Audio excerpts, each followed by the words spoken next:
प्रेमानंद महाराज इस चीज़ को बहुत अच्छे से और बहुत प्रेम से समझाते हैं। तो कुछ इस तरह से है कि हमारा जो है जगत में होता है राग। तो राग का अर्थ हम ले सकते हैं कि जो हमारा अटैचमेंट है जो कि जगत से है। तो हम लोगों के साथ अटैच्ड होते हैं, विषयों के साथ अटैच्ड होते हैं, और कहीं ना कहीं इस अटैचमेंट से this attachment with the world kind of makes us feel happy because we do get emotions out of attachment. हमारा अटैचमेंट जहाँ भी होता है वहीं से हम सुख निकालते हैं। आपका बच्चा आईआईटी चला जाता है तो आपको सुख मिलता है, पर किसी और का बच्चा जिसको आप जानते नहीं है वह आईआईटी चले जाए तो कुछ खुशी नहीं है। क्यों? अटैचमेंट से हम फीलिंग जनरेट करते हैं। तो राग मतलब हम जगत से अटैच्ड हैं। जब हम जगत से अटैच्ड हैं तो हम जगत से सुख निकालते हैं। और जो एक दूसरा ब्रिज का दूसरा पार्ट है जो कि यहाँ पर है वो है अनुराग। अनुराग का अर्थ है हमारा जो प्रीति है, जब ये पूर्ण प्रीति हमारी प्रभु में समर्पित हो जाती है तो attaining to the love of God, attaining to the love of God. हो सकता है मेरी थोड़ी भाषा या एक आध टेक्निकल वर्ड में मिस्टेक हो तो माफ़ कीजिएगा। तो राग जगत से प्रीति, अनुराग प्रभु से प्रीति। अब जब साधक रास्ते में होता है, अब हम साधक हैं, छोटे से साधक हैं, अपनी साधना कर रहे हैं गुरु प्रभु के कहने पे, तो हम इस ब्रिज पर चल रहे हैं। अब कोई साधक यहाँ पर है, कोई साधक यहाँ पर होगा, कोई साधक यहाँ बीच में होगा, कोई साधक यहाँ बहुत करीब होगा, कोई यहाँ से बस निकल रहा होगा। अलग अलग जगह पर साधक हो सकता है। बात यह है कि वो अनुभव करता है बहुत गहरे में, बहुत ज़्यादा, जिसे हम कहेंगे अकेलापन। इसको हम अगर इंग्लिश में कन्वर्ट करें तो यह अकेलापन जो है लोनलीनेस या फिर अलोननेस के ट्रैजेक्टरी के अंदर आ जाता है। अब बात यह है कि हमें लगता है कि हम कहीं के नहीं रहे। क्यों हम कहीं के इसलिए नहीं रहे? क्योंकि हमको क्या नहीं मिला है, हमको ये अभी मिला नहीं है, यहाँ पहुँचे नहीं हैं हम। तो यहाँ जहाँ हमारा पहुँचने का लक्ष्य था, यहाँ हम पहुँच नहीं पाए हैं। और हमारा राग ये थोड़ा थोड़ा ख़त्म होना चालू हुआ है जगत में। तो हम यहाँ से निकल ज़रूर गए हैं, या फिर हमारा थोड़ा सा एरिया है जो चल रहा है। तो यहाँ से यहाँ की जो यात्रा है, ये जो यात्रा है यहाँ से आपको यहाँ तक पहुँचाने की, जब आप बीच में होंगे, जब आप बीच में होंगे तो ये जो अकेलापन है ये होगा ही। तो कल जब मैं एकांतिक वार्तालाप देख रहा था प्रेमानंद महाराज की, तो उन्होंने कहा कि ये जो अकेलापन है इसको हमें भरना नहीं है, इस अकेलापन को हमें भरना नहीं है। अगर इस अकेलेपन का कोई आश्रय मिल गया हमें, कोई आश्रय मतलब कोई भी ऐसा व्यक्ति या वस्तु जिससे ये अकेलापन भर जाएगा, तो हम गिर जाएंगे। गिर जाएंगे स्पष्ट अर्थ है कि हमारा जो यह यहाँ से यहाँ तक जाने की जो जर्नी है, अनुराग तक पहुँचने की जर्नी है, हम वापस जो है रिटर्न में यहाँ पर एग्जिस्ट होना चालू हो जाएंगे, बिकॉज वह आनंद हमने यहाँ पर स्वीकार लिया। तो इस अकेलेपन को उन्होंने कहा कि इसे तो प्रोटेक्ट करना है, इसे तो बचा के रखना है, इस हद तक कि सिर्फ और सिर्फ गुरु प्रभु से ही भरे, और किसी से भरेंगे हम तो हम चूक जाएंगे। किस जर्नी में? प्रभु के अनुराग को प्राप्त करने की जर्नी में। तो बहुत कठिन होता है साधक के लिए, क्योंकि वो तो यहाँ पर है। अब एक तरफ राग धीरे धीरे छूट रहा है, दूसरी तरफ अनुराग मिला नहीं है। भजन कभी होता है, कभी नहीं हो पाता है, कभी कीर्तन कर पाते हैं, नहीं कर पाते हैं, कभी प्रवचन सुनते हैं, कभी नहीं सुनते हैं, कभी भजन सुनते हैं, कभी नहीं सुनते हैं। इसलिए हमें ना भक्ति जो है, भक्ति को थोड़ा सा इंटरेस्टिंग बनाना रखना चाहिए। अलग अलग तरीके से हमें सत्संग सुनना चाहिए, मंदिर जाना चाहिए, नाम जप करना चाहिए, फिर प्रभु के मंदिर में जाके उनके रूप का ध्यान करना चाहिए, फिर भजन सुन लेना चाहिए, फिर नाम जप कर लेना चाहिए, फिर कथा सुन लेनी चाहिए। हमें निरंतर अपने आप को यहाँ से भरे रखना होगा, हमें निरंतर अपने आप को यहाँ से फुलफिल्ड रखने का प्रयास रखना होगा। और अगर बीच में सैडनेस आ भी जाती है तो इसे हमें भरना नहीं है, क्योंकि जिस व्यक्ति से हम भरेंगे उस व्यक्ति से हम अटैच्ड हो जाएंगे और हम फिर वापस रास्ते में थोड़ा सा हमारा स्पीड गिर जाएगा, या फिर झटकों लगने के बाद हम वापस ये समझ पाएंगे कि जो प्रभु बताते हैं हमें वो मान लेना चाहिए, जो गुरु कहते हैं हमें वो मान लेना चाहिए। हमारे अनुभव अंततः प्रभु और गुरु के बातों के हिसाब से ही पूरे होंगे। तो एज अ साधक अगर आप यहाँ पर हैं और ये जर्नी डिफ़िकल्ट है और ये अकेलापन है, तो find healthy ways. I always tell people to find healthy ways towards happiness. Healthy ways towards happiness could be enjoying a hobby. हम किसी परिवार के इंसान से मिलने चले गए जहाँ पर अटैचमेंट इतना दृढ़ नहीं है कि वो एक रिस्पॉन्सिबिलिटी बन जाए। हम लोगों से मिल रहे हैं पर वो लोगों से हम इतने ज़्यादा अटैच्ड नहीं हैं कि उनके बिना हम रह ना पाएँ, क्योंकि फिर ये राग जो है ये हमें जला देगा। तो अगर हम ये समझें तो प्रेमानंद महाराज बताते हैं कि अनुराग की स्थिति में हम प्रभु से खेलते हैं। प्रभु हमारे साथ हृदय में, प्रभु साक्षात्कार, प्रभु हमारे साथ हमारे शरीर में, हमारी आत्मा के रूप में बड़ा आनंद प्रदान करते हैं। यहाँ पर कभी अकेलापन महसूस नहीं होता है। यहाँ तो एकांत इतना आनंदित होता है, बिकॉज हम अपने इष्ट के साथ, अपने गुरु के साथ सर्वदा नवीन नए आनंद और नई लीलाओं में संतुष्ट होते हैं। तो ये समझना ज़रूरी है, ताकि हम जब अधर में हैं, बीच रास्ते में हैं, यहाँ भी नाम जप, रूप ध्यान, गुरुजनों को सुनना इतना ज़रूरी है। गुरुजनों को अगर हम ना सुने, अगर हम गुरुजनों को नहीं सुनेंगे, अगर हम प्रेमानंद महाराज को नहीं सुनेंगे या जिन भी हम गुरु मानते हैं, तो बहुत कठिन है रास्ता। बिकॉज यहाँ पर हमें सपोर्ट चाहिए है। अगर हमें यहाँ सपोर्ट नहीं मिलेगा और अगर हमें यहाँ पर राइट डेटा, अब अगर हम जगत में जाएंगे तो लोग बोलेंगे ऐसा कर लो, वैसा कर लो, ऐसा कर लो, वैसा कर लो, वो उनके अनुभव के हिसाब से होगा कि ऐसा करने से उन्होंने खुशी प्राप्त करी कुछ वक्त के लिए। हमें गुरुजनों से वह बात सुननी है जो शास्त्रों में लिखी हुई है, जो उनके अनुभव के अंदर है, जो जगत में बहुत अच्छे से जानते हैं। हम हर वक्त एक्सपेरिमेंट और अगर अपने एक्सपीरियंस पे चलते रहेंगे तो फिर हम 40 साल लेट हो जाएंगे। बिकॉज जो रियलाइजेशंस ऑलरेडी हैं, हमें बस उन्हें स्वीकार कर लेना है। और यह जगत में बड़ी कठिन चीज़ है कि हम गुरुजनों की बातों को एज इट इज़ मान लें, रादर देन हम एक्सपेरिमेंट करते बैठे कि नहीं हमारे लिए डिफरेंट होगा। नहीं, हमारे लिए बहुत डिफरेंट नहीं होगा। अगर गुरुजन बता रहे हैं ऐसा होता है तो बहुत सोच समझ के बता रहे हैं। अगर गीता जी में लिखा है तो बहुत सोच समझ के, मतलब लिखा क्या, वो तो भगवान की ही वाणी है ना।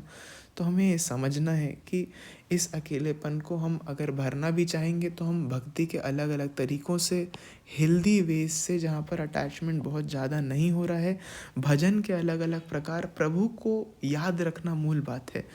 अब नाम जप करके याद रख रहे हैं, वाणी पाठ कर रहे हैं, हम सेवक जू पढ़ रहे हैं, सेवक जू की वाणी पढ़ रहे हैं, हम चतुरासी जी पढ़ रहे हैं, हम अष्टयाम सेवा कर रहे हैं, हम आरती कर रहे हैं, हम मंदिर जा रहे हैं, हम भोजन को भोग लगा रहे हैं, हम भोजन उनके लिए बना रहे हैं, अपना कार्य जो कर रहे हैं उसमें प्रभु को समर्पित कर रहे हैं। प्रभु से जुड़े रहना ज़रूरी है निरंतर। हमारा चित्त गुरु प्रभु में लगा होना ज़रूरी है निरंतर। अगर वो नहीं होगा तो हमारा चित्त जगत से जुड़ेगा। जब हम जगत से जुड़ते हैं तो इनपुट्स इस प्रकार के हमें मिलते हैं, आँखों से, कानों से, इंस्टाग्राम के रील्स से, यूट्यूब के शॉर्ट्स से, कुछ वीडियोस से, दोस्तों के कुसंग से, दोस्तों के सत्संग से, कहीं संग है कहीं कुसंग है, कि हम जगत में ही लौटेंगे।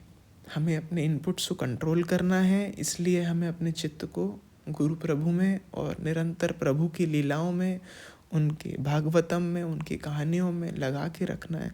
नहीं तो फिर ये जर्नी कंप्लीट नहीं होगी। हमें अपने आप को ये बोलना है कि इस बार, इस लाइफ टाइम में रिग्रेट झेल लेंगे। रिग्रेट मतलब अगर ऐसा लगा कि प्रभु प्राप्त नहीं हो पाए, अगर ऐसा लगा कि यार नहीं हो पाया, तो ये रिग्रेट झेल लेंगे। At the age of 80 we'll be okay with regret if there is a regret, but we will not stop this trying, we will not stop this experimentation, we will not stop this following the wisdom of the shastra and गुरुजन। We will keep on the path. जो हमें प्रभु गुरु बता रहे हैं, सबके लिए different हो सकता है कि आपके लिए ये रास्ता हो सकता है, वो रास्ता हो सकता है, पर हम इनको फॉलो करेंगे क्योंकि यहाँ पहुँचना हमारे जीवन का लक्ष्य है। और अगर हम यहाँ नहीं पहुँचे तो हम जगत से प्रीति लगा के ही बहुत से जन्म हमने इस तरीके से लोगों में अटैच होकर, पैसे में अटैच होके, फेम में अटैच होके, किसी कार्य में अटैच होके निरंतर हमने कहीं कहीं ना कहीं हम यहाँ अटक गए, यहाँ अटक गए, यहाँ अटक गए, यहाँ अटक गए। तो मेरे पिताजी मुझे ज़रूर कहते थे, कई बार अभी भी कहते हैं, क्योंकि मैं कोई यहाँ पहुँचा तो हूँ नहीं, कि क्या ये थोड़ा दुखी सा जीवन है, यहीं पड़े रहते हो, यहाँ पर है ना हम यहाँ पे। तो बोलते हैं क्या है, दुखी हो ऐसे ही हो, ऐसा क्या होता है, ऐसा तो ही ना होता है भजन, आपको तो संतुष्ट होना चाहिए। सबकी जर्नी डिफरेंट है, पर जब तक ये अनुराग नहीं मिला हमें, तब तक हम कैसे, मतलब आती है, सुख के पल आते हैं, शांति के पल आते हैं, आनंद के पल आते हैं, पर वो क्षणिक होंगे, वो रुक जाएंगे। प्रेमानंद महाराज बताते हैं कि यहाँ पहुँचने के बाद लौटना नहीं होता। यहाँ के बाद आप जगत में संतुष्टि आनंद को देखते भी नहीं है, बल्कि आप तो उसे तुच्छ और एक तरीके से ऐसे कि हाँ, मतलब ये क्या है, मतलब मैं कहाँ फंसा था, ऐसा अनुभव करते हैं।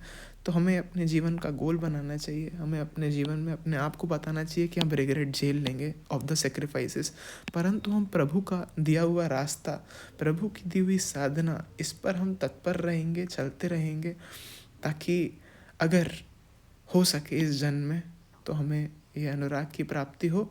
और यह राग छोड़ भी देना एक तरीके से जीवन को शांत बना देता है। भले हम उतने खुश नहीं होते हैं, हम शांत होते हैं। एक बार एक व्यक्ति से बात कर रहा था, तो मैंने कहा था कि मेरे लिए जो है ना, ये पीस है ना, ये ज़्यादा इम्पोर्टेंट है। और उन्होंने कहा था कि नहीं, मेरे लिए हैप्पीनेस बहुत इम्पोर्टेंट है, अगर मैं खुश रहता हूँ तो मैं शांत रह लेता हूँ। मैंने इस पे बड़ा विचार किया, और थोड़ा जब मैं समझा तो मुझे लगा कि ये बात तो सही बोल रहे हैं। जब हम खुश होते हैं तो हम शांत होते हैं, पर खुशी के लिए जो हम एक्टिविटीज़ कर जाते हैं वो हमें बांध देती हैं। खुशी के लिए जो चीज़ें हम कर जाते हैं वो बाद में दुख दे देती हैं। इसलिए ये जो शांति है, ये प्रधान है। जब आप राग छोड़ेंगे ना, तो ये खुशी भले चले जाएगी, पर यहाँ पर एक शांति ज़रूर रहेगी, शांति ज़रूर रहेगी। भले थोड़ा दुख रहे, भले थोड़ा से कष्ट रहे, पर ये शांति रहेगी। और ये शांति हम इसको ऊपर रखते हैं नंबर 1 पे, हम खुशी को ऊपर नहीं रखते हैं। क्योंकि अगर हम खुशी को ऊपर रखेंगे तो फिर हम उस खुशी के लिए 4 चीज़ें करेंगे, तो फिर हम बनते चले जाएंगे। तो आप अगर इन्हें समझें और मेरी त्रुटियों को माफ़ करें और गुरुजनों को सुने, कृपालु जी महाराज, प्रेमानंद महाराज, शीला प्रभुपाद, इन सब के आप जब वचन सुनेंगे तो आपको इस तुच्छ व्यक्ति जो आपसे बात कर रहा है, इसकी बातों के अंदर कुछ त्रुटियां भी मिलेंगी, और कुछ और अच्छी और बड़ी चीज़ें और रास्ता साधना का जैसे गुरुजन बताते हैं वैसे आप चलेंगे। तो हमें गुरुजनों के हिसाब से साधना करनी चाहिए। अभी मैं एक व्यक्ति से बात कर रहा था, तो वो बोलते थे कि ये मेरे गुरु हैं। तो उन्होंने बोला ये मेरे गुरु हैं। मैंने बोला बहुत ही अच्छी बात है, बहुत खुश हूँ कि आपके पास एक गुरु हैं। तो मैंने उनसे पूछा कि आप साधना क्या करते हैं? तो उन्होंने बोला नहीं, साधना कुछ नहीं करता हूँ, वो जो उन्होंने बताया है ना 1-2 चीज़ें, वही मुझे याद रहती हैं, मैं बस पढ़ लेता हूँ, वो वाली बातें याद कर लेता हूँ। तो साधना के बिना हमने किसी को गुरु माना। हर गुरु की एक साधना होती है। जो भी साधना है, जो भी साधना आपके गुरु ने आपको दी है, जो भी तरीके से, जो भी वाणी के पाठ, जो भी किताबें पढ़ने के लिए, जो भी सेवा करने के लिए, जिस तरह से जीवन जीने के लिए, क्या खाना है, क्या नहीं खाना, किसका संग करना है, किसका नहीं करना, कैसे जीना है, क्या नहीं करना है, हमें वह नाम जप, वह रूप ध्यान, वह मंत्र का जब जो भी हमें बताया गया है, जिस भी तरह की हमें साधना दी गई है गुरु प्रदत्त, वो हमें करनी है, निष्ठा से करनी है। और अगर अभी हम गुरु तक ही नहीं पहुँचे हैं तो हम अलग अलग प्रकार के गुरुओं को सुन सकते हैं।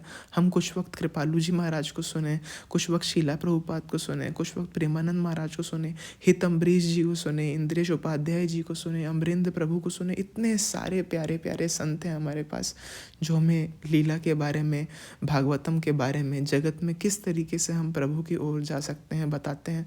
तो हमें ये उनसे ही सीखना पड़ेगा।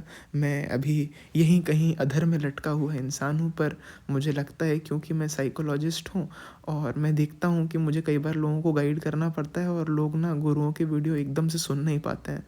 तो मैं कई बार अपने ऊपर ले लेता हूँ कि छोटे छोटे पॉइंट से बना लूँ, जबकि मुझे लगता है कि मैं लायक नहीं हूँ, पर फिर भी मैं यह गलती इसी रूप में कर लेता हूँ। तो आप इन चीज़ों को समझें और प्रार्थना है कि आप इस रास्ते पे आगे बढ़ें। आप गुरुजनों को बहुत सुने। आप अगर आप किसी को गुरु मानते हैं तो उनकी निष्ठा से बातें माने। वह अगर कह रहे हैं कि प्याज लहसुन नहीं खाना चाहिए, अगर हम साधना में वह बाधित होता है तो हम उन्हें उनका त्याग करें। अगर वह कहते हैं कि इतनी माला नाम जप होना चाहिए, इतनी पाठ होना चाहिए, तो हम करें। हम स्पिरिचुअल एंटरटेनमेंट नहीं करें। एक और व्यक्ति हैं मेरे बहुत करीब हैं, वो लगभग 20 साल से ना यूट्यूब पे अलग अलग गुरुओं को सुनते हैं, बहुत सारे गुरुओं को सुनते ही रहते हैं। तो मैंने उनसे कहा आप ये जो सुन रहे हैं इसका कुछ फलस्वरूप नहीं हुआ। और मैंने देखा उनके जीवन में बड़ा बदलाव नहीं आया। बदलाव आता है जगत में जब हम गुरुओं की बातों को इम्प्लीमेंट करते हैं। हमें इम्प्लीमेंट करना है क्या, इस साधना को जो गुरु दे रहे हैं। जब मुझे तो कई बार यही लगता है कि गुरु जब बोलते हैं ना, वो बोल ही इसलिए रहे हैं कि आप उन्हें समझ सकें कि वो इतने प्रेम से बोल रहे हैं, इतने ज्ञान से बोल रहे हैं। वो आपको ज्ञान देना नहीं चाहते हैं, वो नॉलेज शेयरिंग के लिए नहीं बोल रहे हैं। वो जानते हैं कि साधना इतनी ताकतवर है कि वो पूरा ज्ञान जो है वो प्रकाशित हो जाएगा। इसका मतलब ये नहीं है कि हम ज्ञान पे वर्क नहीं करेंगे।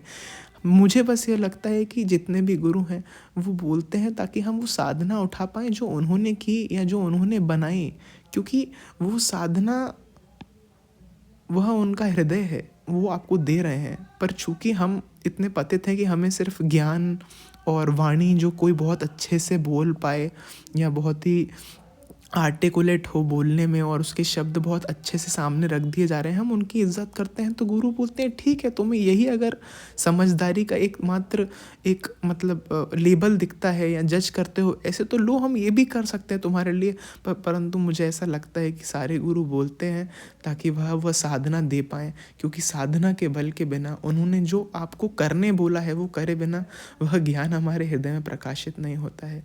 तो प्रेमानंद महाराज की जय, कृपालु महाराज की जय, शीला प्रभुपाद की जय, बहुत सारे सभी संत और गुरुजनों की जय, सभी भक्तों की जय, गीता जी की जय। नमस्ते।